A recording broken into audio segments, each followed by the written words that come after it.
Welcome back to the Sanz Show. I'm Tori Sanz. We're joined with Kelly D, Kenneth Gibson Lightfoot, Janae, Carnella, Geronimo, and Tony. Of course, we're coming to you from Kelly D's, well, it's not actually, it's hers, but it's Grand Designz on Grand River, 19600 Grand River, just between Allen Drive and Evergreen. And we're in the midst of a conversation that is just so like, I don't know, it's deeply rooted somewhere.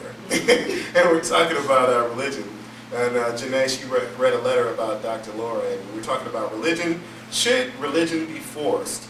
Whether it be in schools, and he talked about it on D-Dot, people, where the bus driver was actually preaching to the good Lord. And he was stopped at a barbecue where the church was out there in the parking lot. And I don't know if that was on the east side, because they barbecue all the time. No, this is on the west side. Okay, but tell me, what do you think about this? I want to ask everybody before we get into the discussion about your religious beliefs. Like, what's your denomination? So let's start with Tony. What's your religion? I'm Christian, Christian, but I don't consider myself an ordinary Christian. I have my own set of beliefs and rules that I follow from what I decipher from the Bible. Yeah. And I'm not a lunatic, so. Okay. All right, and also Geronimo, what's your Proud atheist my entire life. All right. I've tried so many different religions. Nothing worked for you. No. Okay, Carnella. I would have to say non-denominational. I study many different religions and I pick and choose different things which attract me to each religion. Okay. As for myself, I was raised Christian, but it was a non-denominational church. My father was Catholic, and I pretty much studied a lot of different religions because I wanted to figure out which best suited me, but I'm still on my journey. I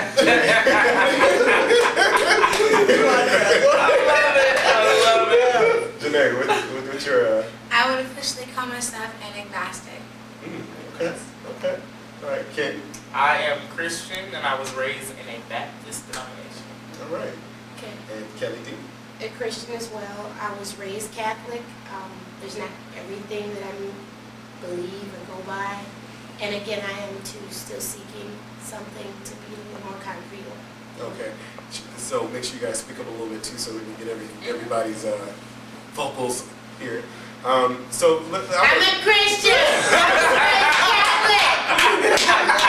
At St. Anthony Church! I love it! I'm an atheist! Okay. Okay, so let's everybody. okay, so I like that guy. I'm like, that was okay. You know what? I had an interesting conversation with Tony and Bryce, who's not with us today. But we were talking about Shout out, Christianity. Because there's different, hey Bryce, there's different kinds of Christianity. I want to know from the panel, do you guys think that religion should be forced? I know that they took Pledge Allegiance to the flag out of school, because of God. What do you guys think about that? I mean, should it be forced on our kids? Religion shouldn't be forced. I think nowadays, with all the stuff that's going on, all the different people that we have in the country, you can't force somebody to religion. Everybody believes in who they believe in. And I don't think it's right to force anybody to do anything with all the changes that have been made in the United States. Look, when my mama was a little girl, my mother, she was not allowed to wear shorts or pants or none of that shit. She had to wear dresses because her mom told her that was proper. My mom kind of turned into a heathen. That's her religion. And I went to my grandma's on summertime. It's true. I was never scared of no devil in my parents' house, but when I went to my fundamental grandma's house, I was very fucking afraid that the devil was going to eat me and shit. So when all the friends in the country got baptized, I was about 10 or 11, and I wanted to get baptized too, and my mother stopped me. And she said, nope, you're not going to get baptized until you know exactly what the fuck you're doing, until you mean it, until you know in your heart. And my mom is a crazy bitch, no doubt. But hey mom, you know you're a crazy bitch too. Regardless,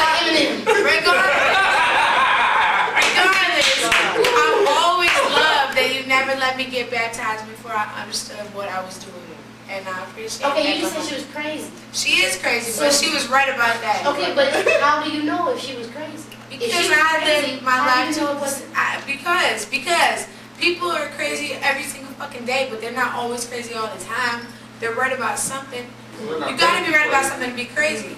She's not crazy. She's not that fucking crazy. That's but she's crazy. interesting. Okay, let me pose a question to you guys. Being that there's so many religions in the world, and you know, like I said, you know, I've pretty much been on my journey trying to figure out which is better, you know, of a religion for myself. But do you guys honestly feel that that people that are religious, right? Religious, do they pick and choose their own like afterworld? Do you guys believe that? Because you got people that like a lot of people that Yeah. read the Bible are crazy. Mhm. I don't know if it's before they read the Bible they were crazy or after, but they just read something and they stick to it and just go nuts with it. I don't know where that comes from. I don't know what's wrong with them, but Well, something. not necessarily anything is wrong. Some people find things in the Bible and they find faith and they find something to stand on. That speaks And to they That's that. find something to for do. now. Is that a sign of Crazy. fucking faith, or is that a sign That's- of that's not all an education? depends. Well, no, My I grandma won't say quit in that. high It all school depends. because sin bothered her so badly. She never has worn lipstick. She's never even tasted wine, period. Because God told her not to. She Oh, couldn't okay. even go to Well, you're school not gonna because speak but his that- sister's blood? Right, but the thing is, Same. again, that's to each his own. My thing is this: if you can find religion and that helps you to be a better person, whether that's being more friendly, being open-minded, not being judgmental, opening your beautiful. heart, whatever Okay. it is. Prozac that does that for helps you. some people. Okay, but guess what? Them half them crazy motherfuckers. So But my thing is, why do you need a religion to be a good person? Not I'm a great necessarily. person I'm with saying no if someone religion. finds Some that, people- it helps them be If you better. find it, fine, but it's like those are the same people that want to come up and say, okay, Not let's pray, necessarily. God bless you, let's do this, Not let's necessarily. slap people with the fucking Bible, let's pass them out, How do you let's know try and that's convert happening? some I people. believe that it I'm not is. saying I'm not saying it's every last person, but I really have a real mad out against Christianity. Okay, now, what did we just go over before? Stereotypes. Yeah. And ain't no We have to- stereotype. I said it wasn't everybody. I didn't say it was everybody. Beating people down A and lot. forced them to fucking convert. They forced them. Okay, By that was doing their it. experience. So That's the thing, we have to keep an open mind. We are preaching on here about being open-minded. Perverse, that's not right. Because if we talk about Jesus in the Bible, you're supposed to want to walk in his image, right? Yeah. But telling people you're going to hell because you're this and you're going to hell because you're that, you're supposed to Okay, help Man, people Jesus understand. flipped I over think the that that is table. a He certain flipped over type the of table. Christian. Right, exactly. That's not everybody. That's not everybody. I think for most, like, I'm okay, not saying everybody's like that. I'm not Right, saying right. everybody's But if you like jump that. on the negative bandwagon, where does that The people position who you? act like that, something's wrong. That's what I said. The people who act like that, something wrong. It's not everybody. Okay, but the thing is, if that's the first thing you jump on, where does that put you? You see what I'm saying? If someone brings up the Bible and the first thing you jump on is something negative and say, this is what people do, what position does that put you in? That's, no. You see what I'm saying? The thing is being open-minded and That's being offensive. objective. Exactly. The thing is all I'm saying is we sit here and we're trying to send a 99.99% message. of Be the time, open-minded. they're coming Don't to me judge with people. offensive. Right, if they came at us Hey, that way. someone hears the word atheist. The People automatic is lose their negative. fucking Exactly. And that mind. does not mean you are negative. People It does not lose mean their you're a fucking devil mind. worshiper. You're an just atheist. means How can that- you be an atheist? Well, what do you think happens when you die? You fucking die. That's what happens. You die. I got You baptized. become fucking compost. I got And again, that baptized does in not 22. make you a negative person. Okay. That's their belief. Okay, let me throw this out here because like talking to Christians, you know, they'll tell you like I love Buddhists. I've though. asked, They're cool. listen, I've asked I've asked Christians about, you know, how do you feel about different religions, and I say, well, do you feel that a person that serves like a different religion, do you feel that they're going to go to hell? And I've had them tell me that yeah, because they're not Christians, and so I know we're going to talk about this a little bit more when we get back. But my question to everybody, and think about this while we're on break. Does everybody create their own heaven and hell, or their own space after the life? Because that's the thing. That's the thing. So we'll be back. We'll talk about that more here at the Sanz Show. You want to get some